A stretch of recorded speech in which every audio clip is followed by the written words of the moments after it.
आखिर क्यों शनिदेव का दुष्प्रभाव या साढ़े साती मनुष्यों पर पड़ता है और इस प्रभाव से कैसे बचा जा सकता है? आज हम इस रहस्य को एक प्राचीन पौराणिक कथा के माध्यम से जानेंगे। कथा शुरू करने से पहले आपसे विनम्र निवेदन है, अगर आपने अभी तक हमारे चैनल को सब्सक्राइब नहीं किया है तो जरूर करें। अगर वीडियो अच्छा लगे तो लाइक करें और कमेंट में हर हर महादेव जरूर लिखें। तो चलिए अब कथा आरंभ करते हैं। एक समय की बात है जब असुरों का अत्याचार पूरे ब्रह्मांड में फैल गया था। चारों ओर हाहाकार मच गया था। सभी देवता असुरों के भय से स्वर्गलोक छोड़कर भाग गए और वे महादेव की शरण में पहुंचे। उन्होंने महादेव से विनती की, हे देवों के देव महादेव, कृपया हमें असुरों से रक्षा प्रदान करें। तब भगवान शिव ने गंभीर स्वर में उत्तर दिया, देवताओं, असुरों का विनाश केवल वज्र से संभव है और वह वज्र किसी साधारण वस्तु से नहीं बन सकता। उसे बनाने के लिए तुम्हें मेरे परम भक्त महर्षि दधीचि की अस्थियों की आवश्यकता होगी, क्योंकि उन्हें यह वरदान प्राप्त है कि उनकी हड्डियां वज्र के समान कठोर हो जाएंगी। यह सुनकर सभी देवता महर्षि दधीचि के आश्रम पहुंचे और उनसे सहायता की याचना की। महर्षि दधीचि समझ गए कि अब उनका इस संसार में रहने का समय पूर्ण हो चुका है। सभी के कल्याण के लिए उन्होंने निस्वार्थ भाव से अपने प्राण त्याग दिए। उनकी पवित्र अस्थियों से वज्र का निर्माण किया गया और उसी वज्र से इंद्र ने असुरों का वध कर इस ब्रह्मांड को पुनः शांति प्रदान की। श्मशान में जब महर्षि दधीचि के मांस पिंड का दाह संस्कार हो रहा था तो उनकी पत्नी अपने पति का वियोग सहन नहीं कर पाई और पास में ही स्थित विशाल पीपल वृक्ष के कोटर में 3 वर्ष के बालक को रख स्वयं चिता में बैठकर सती हो गईं। इस प्रकार महर्षि दधीचि और उनकी पत्नी का बलिदान हो गया। किंतु पीपल के कोटर में रखा बालक भूख प्यास से तड़प तड़प कर चिल्लाने लगा। जब कोई वस्तु नहीं मिली तो कोटर में गिरे पीपल के गोदों फल को खाकर बड़ा होने लगा। कालांतर में पीपल के पत्तों और फलों को खाकर बालक का जीवन येन केन प्रकारेण सुरक्षित रहा। एक दिन देवर्षि नारद वहां से गुजरे। नारद ने पीपल के कोटर में बालक को देखकर उसका परिचय पूछा। नारद, बालक तुम कौन हो? बालक, यही तो मैं भी जानना चाहता हूं। नारद, तुम्हारे जनक कौन है? बालक, यही तो मैं जानना चाहता हूं। तब नारद ने ध्यान धर देखा।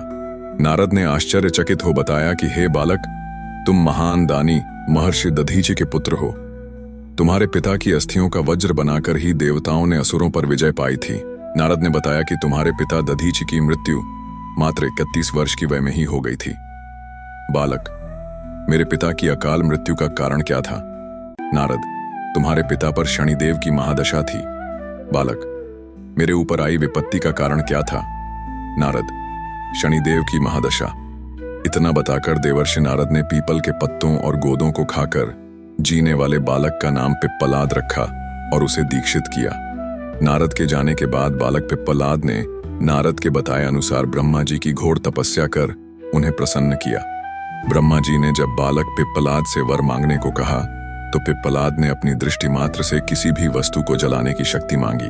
ब्रह्मा जी से वरदान मिलने पर सर्वप्रथम पिप्पलाद ने शनिदेव का आह्वान कर अपने सम्मुख प्रस्तुत किया और सामने पाकर आंखें खोलकर भस्म करना शुरू कर दिया। शनिदेव सशरीर जलने लगे। ब्रह्मांड में कोलाहल मच गया। सूर्यपुत्र शनि की रक्षा में सारे देव विफल हो गए। सूर्य भी अपनी आंखों के सामने अपने पुत्र को जलता हुआ देखकर ब्रह्मा जी से बचाने हेतु विनय करने लगे। अंततः ब्रह्मा जी स्वयं पिप्पलाद के सम्मुख पधारे और शनिदेव को छोड़ने की बात कही, किंतु पिप्पलाद तैयार नहीं हुए। ब्रह्मा जी ने एक के बदले 2 वरदान मांगने की बात कही। तब पिप्पलाद ने खुश होकर निम्नवत 2 वरदान मांगे। 1, जन्म से 5 वर्ष तक किसी भी बालक की कुंडली में शनि का स्थान नहीं होगा, जिससे कोई और बालक मेरे जैसा अनाथ न हो। 2, मुझ अनाथ को शरण पीपल वृक्ष ने दी है, अतः जो भी व्यक्ति सूर्योदय के पूर्व पीपल वृक्ष पर जल चढ़ाएगा उस पर शनि की महादशा का असर नहीं होगा। ब्रह्मा जी ने तथास्तु कह वरदान दिया। तब पिप्पलाद ने जलते हुए शनि को अपने ब्रह्मदंड से उनके पैरों पर आघात करके उन्हें मुक्त कर दिया, जिससे शनिदेव के पैर क्षतिग्रस्त हो गए और वे पहले जैसी तेजी से चलने लायक नहीं रहे। अतः तभी से शनि शनैश्चरति या शनैश्चर अर्थात जो धीरे चलता है वही शनैश्चर है कहलाए, और शनि आग में जलने के कारण काली काया वाले अंग भंग रूप में हो गए। संप्रति शनि की काली मूर्ति और पीपल वृक्ष की पूजा का यही धार्मिक हेतु है। आगे चलकर पिप्पलाद ने प्रश्न उपनिषद की रचना की, जो आज भी ज्ञान का वृहद भंडार है। वीडियो कैसा लगा कमेंट में जरूर बताएं, और ऐसे ही ज्ञानवर्धक कथा के लिए चैनल को सब्सक्राइब करके हमसे जुड़े रहे। जय जय श्री राम।